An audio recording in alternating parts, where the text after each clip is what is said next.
All right, guys, we're going to finish up our clay quill pottery today, add some Mod Podge so we can take it home next time. But let's take a look at some artwork from history. So from ancient civilizations long ago. You're now an archaeologist.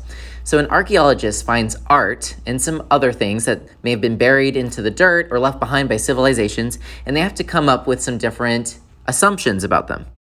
Since these cities and ancient civilizations no longer exist and it's impossible to ask them how their daily life was, we have to look at their art and see what they valued. Take a look at this Greek vase. You can see that they had pet dogs because they put pet dogs in some of their artwork. I want your quill pot to show me what's important to you, whether it be your favorite colors, or maybe this one expresses that I'm just a fiery person. If you still need to paint, fine, we'll have paints available, but we're also gonna have Mod Podge available. Mod Podge also makes it really protected, so it adds a little bit of strength to this and it will help keep it safe. You should have walked in with a paper towel and obviously your artwork. You either have your paintbrush from your paint tray, which we gave you last time, or you can borrow one of mine. If you need paint today, that's the first thing I'm gonna do is help people get paint. Just let me know what colors you need. We'll try up to 3. If you need more, just use what you have and then come back for some more. Make sure you follow the green arrows so that no one gets splatted with paint. Remember, you don't need the water for the paint to work. The water is there if you need to clean your brush. If you ever need to clean that brush, just dip it in the water and then dry it off and get that new color. What the Mod Podge will do is make it all nice and shiny and also makes it stronger. And it will be dishwasher safe. So if you need to clean your clay quill pot in the future, you can actually clean it with soap and water and not worry about the paint coming off. So it's really important that we seal it up. So I'm gonna let this dry. Paintbrush, I'm just going to clean it by putting it in the water cup. Now you are going to need your water cup for the Mod Podge. So don't put this into the sink until you've Mod Podged it. I do need to clean this though. All right, cleaning your paint tray. Just turn on the water just a little bit. Some of y'all had to learn the hard way that you have to put it on low, otherwise you're gonna get sprayed. You're gonna take the giant paintbrush, put it under the water, and quickly go ahead and just rinse away the paint. This shouldn't take more than 10 seconds. And if you do it right, it should be all nice and clean. Just give it like a few taps. Obviously turn off the water, leave the brush for someone else, and then put the paint tray in here. Over here, you're gonna see this tray and it has some Mod Podge in little containers. You wanna try not to get this on your clothes, try not to get on your hands. This is dishwasher safe and glossy Mod Podge. So this will seal it, give it a really nice finish. It's gonna make your colors a lot brighter and it's gonna make your sculpture last a lot longer. When you're ready, just pick this up, try not to drop it. This stuff is known for being so sticky and ruining clothes. So you'll need your paintbrush, you'll need to dry it off. It looks like the inside of my pot is still drying, so I'm going to work my way out and in. You can even Mod Podge the bottom. This stuff dries very quickly and you want thin layers. So you're gonna make sure your brush is dry. You still need the water because you're gonna have to rinse the Mod Podge off the brush. And then people get worried because it looks like you're putting straight up glue. I promise you it's going to dry super transparent. A bit weird, it kind of smells like carrots for some reason. I don't know why. Add a thin layer of Mod Podge so that this will dry and you can take a picture of it. So I finished the outside with Mod Podge. I think the inside's about ready. You can always just do a little touch test and see if it's dry enough in any area.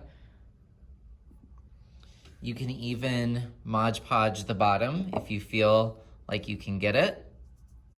I'm gonna let that sit there for a while. If you use the Mod Podge, you must clean your brush. So just go into the water, swirl it. If you see any extra gunk on there, like this one does, maybe get your paper towel and try to wipe that off.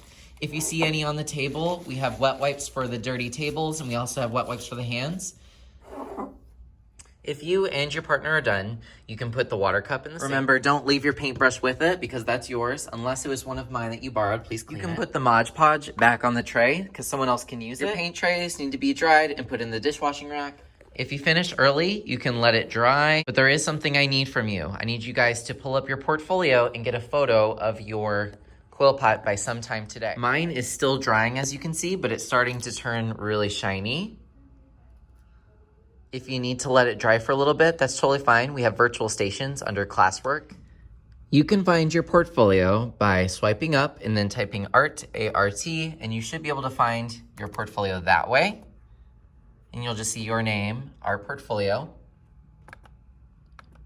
Or in my opinion, the easier way is just to go to Art at Home 4th grade, go to classwork, and at the top is your portfolio. Now we haven't really added a whole lot to this because it's been our sculpture unit. We've been working on making a sculpture and painting. We haven't had a whole lot of time for portfolios. But this is what is due today. I need a picture of what you created. As I was pulling this up, my clay pot dried, and you can see how shiny it is now. I want you to post a picture on slide 37. There's 3 things I want. Obviously, I want a picture, insert, image, camera of whatever you created today. Of course, you gotta press insert once you're done. And then this is how I grade you so that you guys can take your stuff home next time.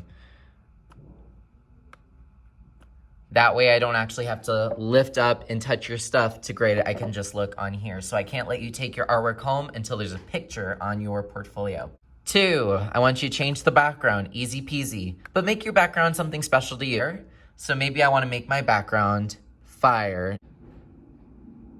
A little bit scary, but doesn't that make a way more interesting slide? And then also I want you just to tell me a sentence or 2 about what you created. Insert text box, click and then drag a little box. And then on the inside, you can see that it's flashing that little letter symbol. I would, if you have a dark background like this, I would go to highlighter color and do like white or something. So here's what I wrote. Here is my clay quill pot. I like how shiny the Mod Podge made it. Clay is not my favorite thing to work with, but I enjoyed the project. That's literally all I want. I just want a little blurb from you so that when I go through your projects and your portfolios, just tell me what you thought. That way I can better plan for next year. Once you have this, you are all done. You can move on to a new activity. We have iPads available. Y'all did not bring supplies today, but if you have a pencil or something, you can do a free draw.